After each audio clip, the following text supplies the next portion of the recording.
Okay, let's talk Switch 2. Matt Smith, Engadget, blah blah blah, no intro, let's just go! Yes, we played the Switch 2. Well, I didn't, but Engadget the royal we did that. Yeah, you can read Sam Rutherford's full impressions over on the site, which is engadget.com. I kind of rushed it at the top, but my biggest takeaway was that I am less worried about a few things, which I think is good news, at least for me. First things first, the big things, the screen. Yes, while the Switch 2 is the same thickness as the original, it now has a larger 7.9-inch 1080p LCD display. Yeah, not OLED.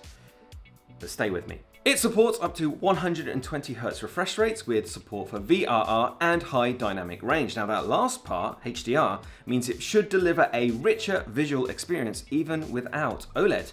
And judging by Nintendo's past track record, I'm sure we'll get an OLED iteration later down the line for a little bit more money.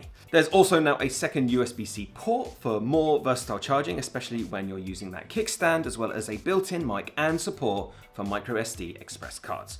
Now that last part might sound dry, boring, and not interesting, but it is important. MicroSD express cards are significantly faster than the typical microSD cards that your current Switch is probably using. Thankfully, Nintendo did reveal a price too, although it wasn't part of the live stream for some reason. Yes, the Switch 2 will launch at $450, which is a step up from the original Switch, which launched at $300, and I don't think that's all inflation.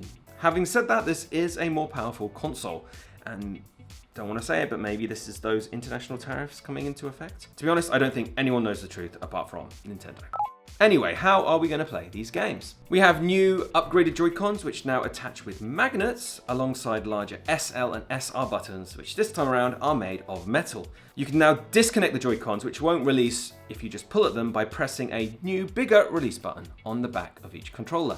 And this is kind of weird but kind of cool, both Joy-Cons can act like a mouse. Literally, both of them. And that mouse function should work well with first-person shooters, as demonstrated in Metroid Prime 4, as well as PC-centric games like Civilization 7, also coming to the Switch 2. These new Joy-Cons also have a new button, a C button for voice chat and even video chat in-game if you buy the camera, which is, of course, sold separately.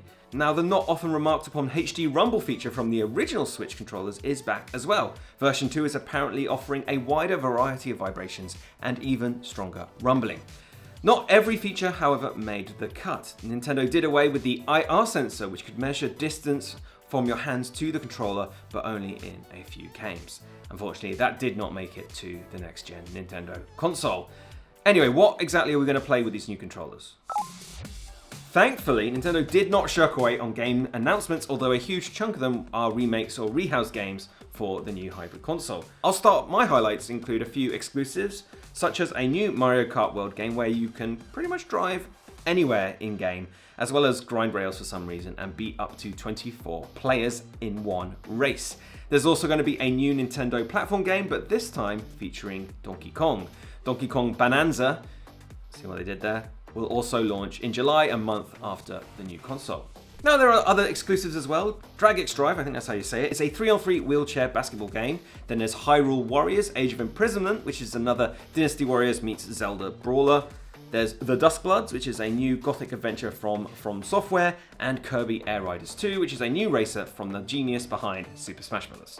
On top of those, you can expect to see either at launch or in the next year, Switch 2 versions of Elden Ring, Hades 2, Street Fighter 6, Split Fiction, Hitman, and Final Fantasy 7 Remake. Nintendo is even releasing Switch 2 editions of Zelda Breath of the Wild and Tears of the Kingdom, with upgraded graphics and a few other new bells and whistles. And if you're a Switch Online expansion pack subscriber, you'll get both of those upgraded games for free, provided you own the originals. And just to wrap up this very Nintendo heavy edition of TMA this week, I'd like to leave you with a random fact. The Switch 2 was apparently almost called the Super Nintendo Switch, which I would have liked, to be honest, yeah. Like I said, it's a very Switch 2 heavy episode, but we should be back to a more balanced news diet next week. So thanks once again for watching. Like, subscribe, do all that. And if you have any pressing questions about Nintendo's newest console, hit me up in the comments and I'll see what I can do to answer them.